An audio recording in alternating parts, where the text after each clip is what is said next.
Board exams जितना महत्वपूर्ण परीक्षार्थियों के लिए होते हैं, उतने ही महत्वपूर्ण स्कूल के लिए भी होते हैं। हर स्कूल की कोशिश होती है कि उनके यहाँ मौजूद प्रत्येक बोर्ड परीक्षा देने वाला विद्यार्थी अच्छे नंबरों से पास हो। इस दौरान शिक्षकों को बच्चों के प्रति ज्यादा सतर्क रहने की जरूरत होती है। बोर्ड परीक्षा के दौरान एक शिक्षक को किन किन बातों का ध्यान रखना चाहिए और कैसे अपने विद्यार्थियों को बोर्ड एग्जाम्स के लिए मानसिक रूप से तैयार किया जाए, इन सभी प्रश्नों का उत्तर जानने के लिए आज हमारी टीम पहुंची है सरस्वती बालिका विद्या मंदिर, जहां हमारे संवाददाता विकास पांडे ने की वहां की प्रधान अध्यापिका से बातचीत। तो चलिए सुनते हैं। आप देख रहे हैं न्यूज आउटलुक। आज कैसे करें तैयारी, इस विशेष चर्चा पे आज हमारे साथ है सुधा तिवारी प्रधानाचार्य महोदया, जो सरस्वती बालिका इंटर कॉलेज में प्रधानाचार्य हैं। आइए जानते हैं इनसे कि कैसे बच्चे बोर्ड्स के लिए, बोर्ड की तैयारी के लिए कैसे उनको प्रयास करने हैं, वो अपने स्कूल में, अपने कॉलेज में कैसे बच्चों को तैयारी करवा रही है। आइए जानते हैं विशेष रूप से मैम से। मैम, आपका बहुत बहुत स्वागत है। धन्यवाद। आप सभी को सादर नमस्कार। मैं आपसे सूचना देना चाहती हूँ कि हमारे वहाँ विशेष प्रकार की तैयारी चल रही है, जिसमें 10th एंड 12th की गर्ल्स जो है, गर्ल्स बालिका विद्यालय है, जैसा कि मैंने बताया कि उन बच्चियों में जो टॉप 10 या टॉप 15 तक की बच्चियाँ जो है एवरेज हैं, उनके लिए एक्स्ट्रा क्लासेस भी चलाई जाती हैं। और भी बच्चों के, एवरेज बच्चों के साथ भी ऐसा होता है, पर टॉप 15 को पहले लिया जाता है और उनको छुट्टी के बाद एक रिफ्रेशमेंट 5 मिनट का देने के बाद हमारे 1 आवर जो है रेगुलर क्लासेस चलते हैं एंड डाउट क्लियर के भी क्लासेस चलते हैं। जो बच्चों को डाउट है वो यहीं क्लियर करके जाएं, ऐसा भी उनको प्रेरित किया जाता है, बताया जाता है, पेरेंट्स को भी बताया जाता है। साथ में जो कोर्स था मेरा दिसंबर तक कंप्लीट हो गया है 10th और 12th का, और फुल जनवरी उनको बस सैम्पल पेपर सॉल्व कराया गया है। बार बार उनसे टेस्ट लिया गया है, हर सैटरडे को उनसे टेस्ट लिया जाता है, ताकि वो जब फाइनल पेपर के टाइम जाएं तो उनके अंदर किसी भी टाइप का कोई भी भयग्रस्तता ना रहे, या एग्ज़ाम देने जा रहे हैं ऐसी कोई चीज़ ना हो, वो नॉर्मल होके जाएं और जाके पूरी तैयारी के साथ, जो कि पहले हो चुकी है, बार बार हो चुकी है, वो पूरी तन्मयता और प्रेरणा और प्रोत्साहन के साथ, उत्साह के साथ वो परीक्षा देके खुशनुमा माहौल के साथ जाएं और परीक्षा दे के आएँ।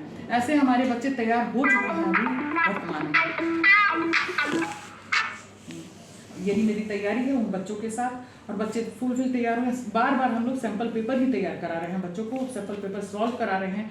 पेरेंट्स को भी बताया जा रहा है कि आपका बच्चा घर में जाता है तो कोशिश करिए कि पहले तो हेल्दी डाइट उनको दिया जाए, वो थकान कम उनको महसूस हो, और ऑयली फूड भी ना खाएं ज़्यादा, और दूध वगैरह जूस उनके डाइट में ज़रूर ऐड हो, और वो ये भोजन करने के बाद जब ऐसा फ्रेश फील करें, साथ में उनको कुछ रिलैक्स के लिए भी आराम से, उनको स्कूल से जब जाते हैं तो उनको 1 घंटे का टाइम दिया जाए कि वो आराम करें, रेस्ट लें। उसके बाद वो कुछ रिफ्रेशमेंट लेके फिर वो एकदम खुशनुमा माहौल में बैठ के पढ़ें, जो कि टीचर्स के साथ दिया गया है। साथ में अगर कोई प्रॉब्लम होती है घर पे भी, अगर उनको लगता है कि इस पॉइंट्स पे उनको कोई डाउट है, वो पॉइंट को नोट करें और नेक्स्ट डे आके वो डाउट ज़रूर क्लियर करें। किसी भी तरह का कोई डाउट किसी भी पॉइंट पे उनका ना रहे, ये हमारी पूरी कोशिश रहती है उनके साथ। धन्यवाद। मुख्यतः मैम, जो अभी बोर्ड्स के पेपर फरवरी में शेड्यूल अप हो भी चुके हैं, और जहां पर स्कूल के साथ साथ स्कूल के टीचर, स्कूल के प्रधानाचार्य, बहुत सारे लोग जुड़े हुए हैं, लेकिन कहीं ना कहीं आप इसको कहां तक समझती हैं कि पेरेंट्स का कितना रोल है बोर्ड्स के परीक्षा में बच्चों को एक अच्छे परसेंटेज लाने के लिए? इसमें पेरेंट्स का ही रोल होता है, मेन रोल पेरेंट्स का होता है, उसके बाद टीचर्स का भी होता है। अभी हम लोग पहले ही जब फर्स्ट टर्म का एग्ज़ाम हुआ, तभी पेरेंट्स को बुला के हम लोग पीटीएम में उनकी कॉपी दिखाई गई और बताया गया कि इस सब्जेक्ट में अगर वो वीक हैं तो कृपया इनके साथ रहें, परेशान होने की भी ज़रूरत नहीं है, उस पर फोकस भी किया जाएगा। साथ में आप जितना अधिक हो सकता है अपने बच्चे को समय दीजिए। आपका बच्चा वहाँ जहाँ पढ़ता है, कैसे पढ़ता है, और कोशिश करिए कि अदर घूमने में या इधर उधर के कामों में कम टाइम दे। अगर उसको घर में टाइम ही देना है तो थोड़ा रेस्ट करें, और रेस्ट करने के बाद वो पढ़ाई पे ध्यान दें, तनाव मुक्त होकर। और पेरेंट्स जो हैं वो भी इस बात का विशेष ध्यान दें कि हमारे बच्चे को हर स्ट्रेस से फ्री रखना है, और वो पढ़ रहा है तो उनके साथ भी रहना है। अगर उनको लगता है कि मेरा बच्चा यहाँ परेशान है, तो हम लोग का कम्युनिकेशन गैप नहीं होना चाहिए। वो हर बात हमारे टीचर से, सब्जेक्ट टीचर से कंसल्ट करें, बात करें क्या किया जा सकता है, और ये जो आके हमसे बात करें, अगर कोई भी परेशानी हो हम लोग साथ में मिल के बात करें। कोई भी परेशानी लेके या मन में कोई भी हिचक लेके वो घर में ना आए। सबसे पहली कोशिश मेरी ये रहती है, लगातार मेरी उनसे वार्ता होती रहती है और हर बच्चे के हर पॉइंट ऑफ व्यू से हम लोग डिस्कस करते हैं, बात करते हैं और सब्जेक्ट पे फोकस करते हैं। तो ये हम लोग पेरेंट्स से बात करते रहते हैं, बुलाते रहते हैं और उनको भी पता है कि मेरा बच्चा अगर मैथ में थोड़ा वीक है, कौन सा पॉइंट है जिसमें वीक है, तो सब्जेक्ट टीचर से भी डिस्कस कराते हैं और उन बच्चों को लेकर साथ में चलते हैं। यही करेंगे तभी जाके हमको सफलता भी मिलेगी। अच्छा, बतौर आप प्रिंसिपल, आप कभी ये प्रयास करती हैं कि मैम जैसे जो बच्चे आपकी क्लास में जो 10th के 12th बच्चे या बच्चे जो भी बालिकाएं पढ़ रही हैं, वो बच्चे किस लेवल पे उनका फीडबैक क्या है, क्या स्टडी चल रही है, तो ऐसा क्या फीडबैक का कुछ आपके प्रावधान है? हाँ, फीडबैक हम लोग पेरेंट्स से, वही तो मैं बता रही थी कि पेरेंट्स को हम लोग बार बार बुलाते रहते हैं। टेस्ट जो लिया वो भी पेरेंट्स को बुलाएंगे, अगर फादर के पास नहीं जाएंगे। मोस्टली हम लोग कोशिश ये करते हैं कि संडे के दिन जब पेरेंट्स फ्री रहें तो हम लोग बुलाते हैं और कॉपी भी खाते हैं। कॉपीज और जो स्कूल के भी कॉपीज हैं जो भी हैं वो पेरेंट्स के साथ बैठ के पूरे बैच के साथ डिस्कस करते हैं और सब्जेक्ट टीचर भी पूरा रिकॉर्ड तैयार करके रखते हैं कि इस बच्चे का इस सब्जेक्ट में। हम लोग को एक एक बात मालूम रहती है कि बच्चा किस कंडीशन पे है। जब तक उसका रियल कंडीशन हम लोग जानेंगे नहीं और पेरेंट्स से शेयर नहीं करेंगे तब तक वो प्रॉब्लम सॉल्व ही नहीं हो सकती है।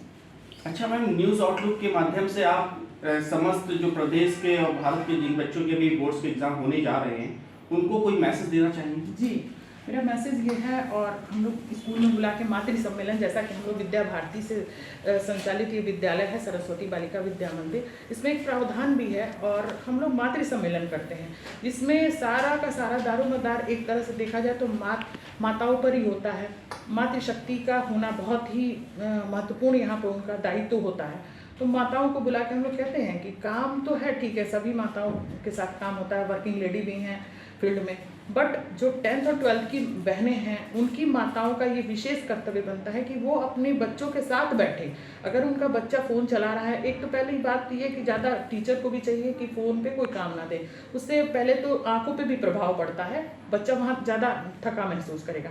तो जो कोर्स है उस कोर्स को फोकस करे। अगर कहीं कंडीशन है ऐसा कि कुछ डाउट नहीं क्लियर हो रहा है, अगर वो फ़ोन का यूज़ करता है तो माताएं उनके साथ रहें, वो इस बात को हमेशा ध्यान दें कि उनका बच्चा फ़ोन पे कर क्या रहा है, क्या चला रहा है। मेरा ये माताओं से हाथ जोड़ के विनम्र निवेदन है कि वो अपने इस समय जो फरवरी माह है, जो उनकी बच्चियों का पेपर आने वाला है, वो अपना जितना अत्यधिक समय है अपनी बच्चियों के साथ दें, उनके स्वास्थ्य का ध्यान दें, उनके मोबाइल यूज़ करने का ध्यान दें, उनकी पढ़ाई का ध्यान दें, उनके स्वास्थ्य का ध्यान दें। यही संदेश मैं सारी माताओं को देना चाहती हूँ कि अपनी बालिकाओं या बालक भी है उनके लिए भी, कि इस समय परीक्षा उनका भी नहीं, उनकी माता का भी है।